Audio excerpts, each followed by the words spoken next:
All right, everyone, we are back and starting out with our first war bands here. We've got CGR, Omega Red, and Gallon.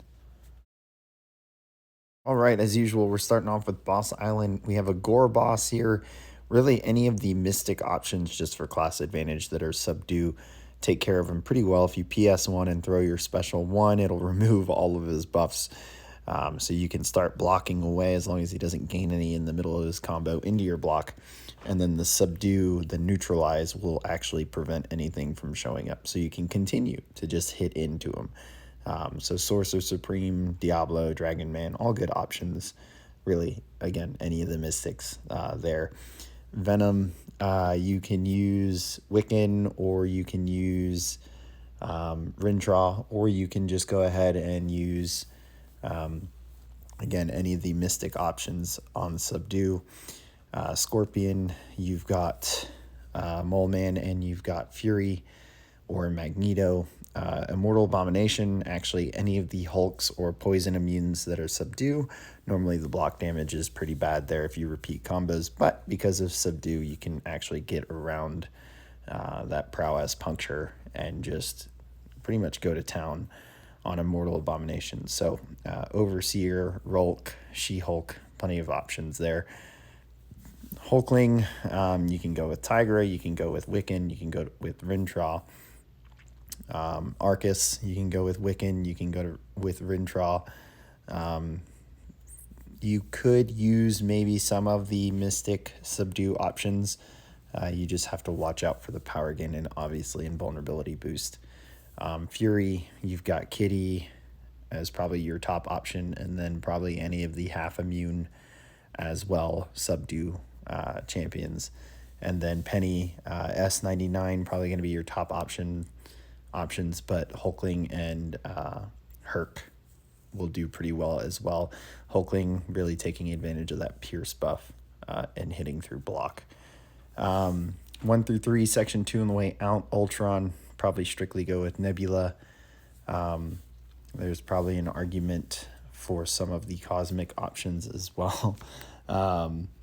Path 1, you can S99 the whole thing or Titania the whole thing. Path 2, S99 or Titania for Spidey Supreme, and then Nimrod or Mega Sentinel for Toad. And then Path 3, you can Corvus the whole thing, or you can use Nebula for Warlock, and then Doom for Guardian.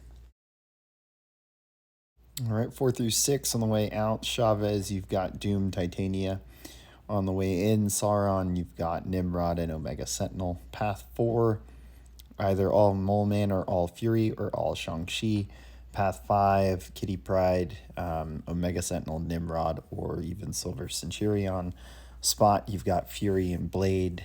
Path 6, for Storm, again, Nimrod.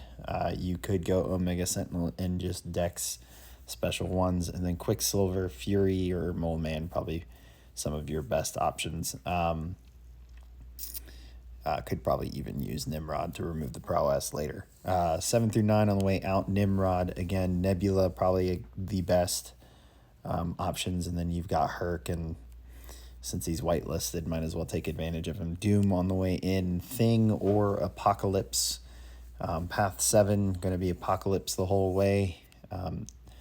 All your other mutant options that are left, with Omega Red being banned, we probably need a White Magneto pre-fight just to be safe. So White Magneto himself could actually take Path 7 as well. Path 8, Cap Sam, you've got Herc and Hulkling. Path 9, Bishop, Ultron, and Warlock. And then for Wiccan, you can use Human Torch with an Odin Shock pre-fight, or even Kitty Pryde.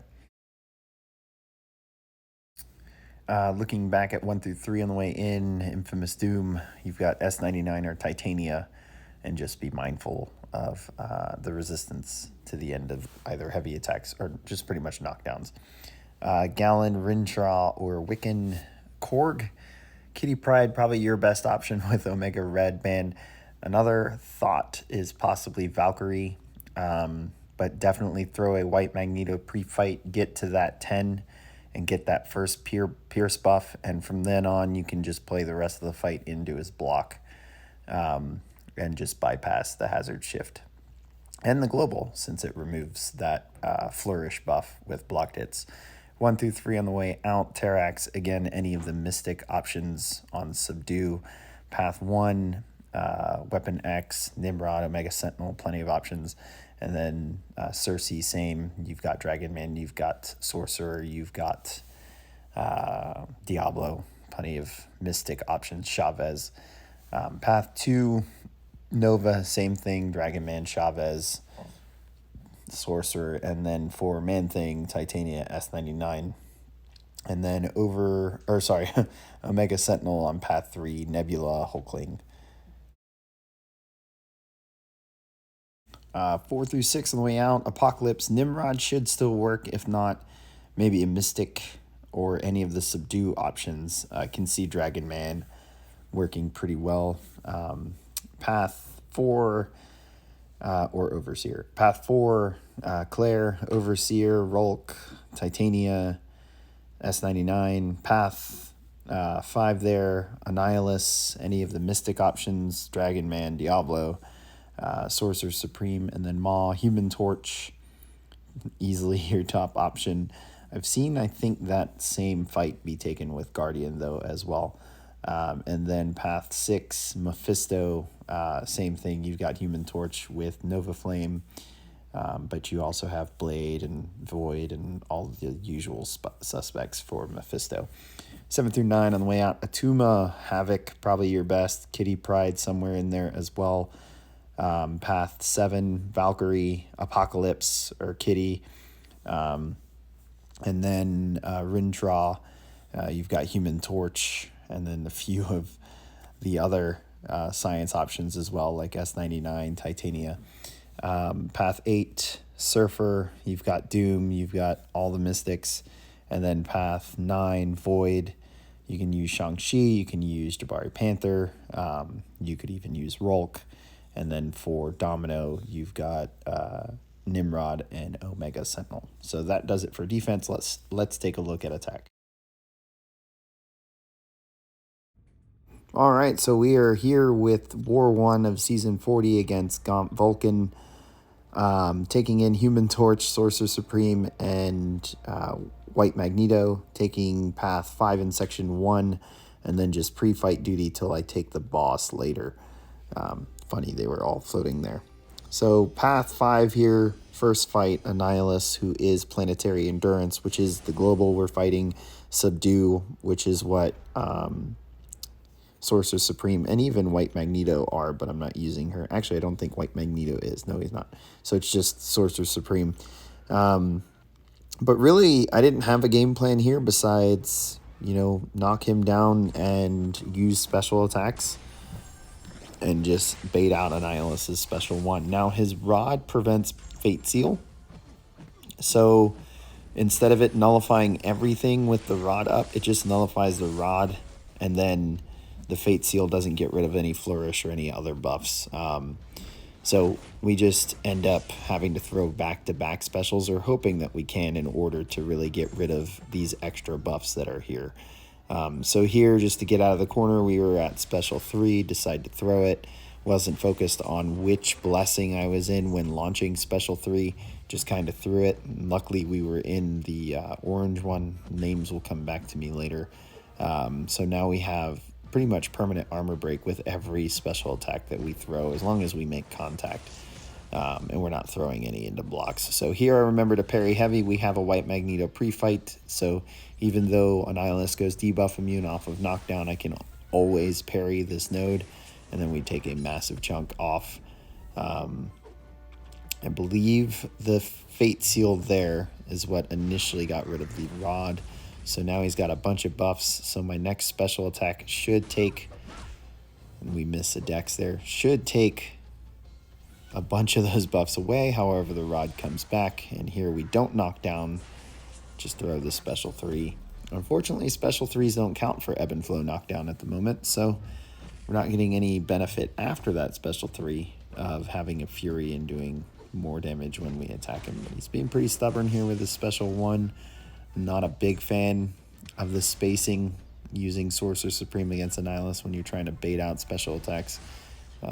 He always seems to want to throw a basic instead of attack you. I believe that was the last special 3. So here we're in a good spot finally where Ebb and Flow Knockdown is off. We have the Fury, and now we can Fate Seal him and remove all those buffs, but KO anyways. Down goes Annihilus. The Subdue Mystics are really going to stand out, so happy to start bringing Sorcerer Supreme back into it. Maw here we're going to take with Human Torch. We've got a White Magneto pre-fight and Nova Flame. Really, it's just making sure our parries land when they land. We don't heavy retaliate his heavy because he's going to be unstoppable. And we knock down at every opportunity that we get. Hopefully bait out special 1s and not have to push him to special 2. And then heavy retaliate that special 1 for another option at an opening. So White Magneto pre-fight here really allows us to have time to stun and figure out if we actually stunned before launching a heavy attack. What you would hate is for him to do his double medium thing where you don't stun. Or if you think you stunned, or you did stun actually, and you have the regular limber duration stun debuff, and in the time it takes you to figure out, hey, I stunned, let's throw heavy, he comes out of that stun and smacks you around. But you see here, it's just a melt fest. Human Torch on whitelist, so Maw's going to be easy food for most of the map. And then our last fight, so it was kind of a light war. However, our last fight is the boss, so maybe count it as 3 fights. Taking this with Sorcerer Supreme. Now, this is kind of a gray area. I'm going into an unknown here. I don't really know how this interaction is going to work out with Subdue and Planetary Endurance. So I am, especially with the first war, going in a bit nervous. But after doing this fight, and what you're going to see is it's pretty simple, and it can be pretty simple with any Subdue option. So PS1 here, and the thought here is that I'm just going to go ahead and launch this special attack and remove all buffs. And I was kind of waiting for a heavy there. That's why I was chipping away at his block. I didn't want to block any in case there was a chance I got a debuff from him. And once we throw that, I mean, this is pretty much just a Gorr that we can block bait heavies from. We just smack around. And what I was actually trying to do was I was trying to get him to get some buffs up so that when I throw this special 3, it actually gets some power back. But I could not get Subdue to stay off.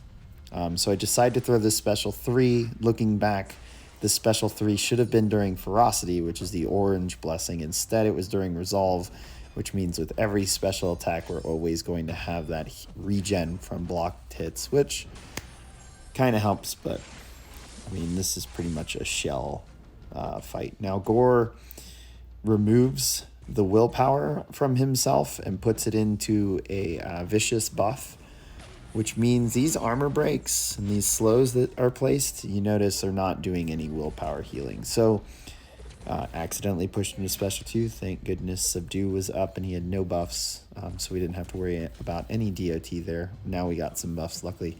So, we don't actually have to worry about willpower healing and whether we're doing enough damage to out damage the healing. Obviously, it's willpower. It wouldn't be too crazy, but on a boss node, you know, it adds up and makes this somewhat slow fight a little bit slower. But yeah, you can tell pretty much a nothing fight once we make sure these buffs are off.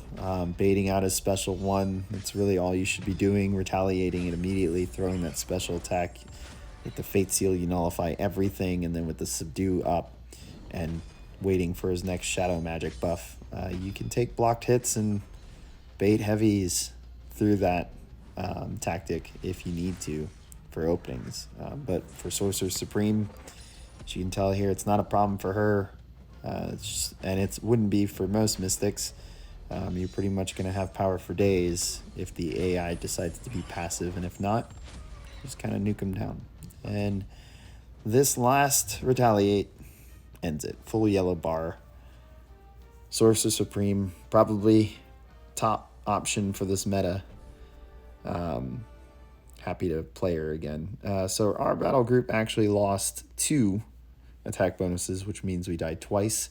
And then we ended up winning this war 16-4. So a favorable matchup for us to start. I'm happy we came out, though, with a low death count. That's not our usual start. Normally we have a few more than that just to kind of get the cobwebs off, but it's a good start so far. Hope you guys enjoyed the video. Hit subscribe, give it a like, and I will catch you guys at War 2.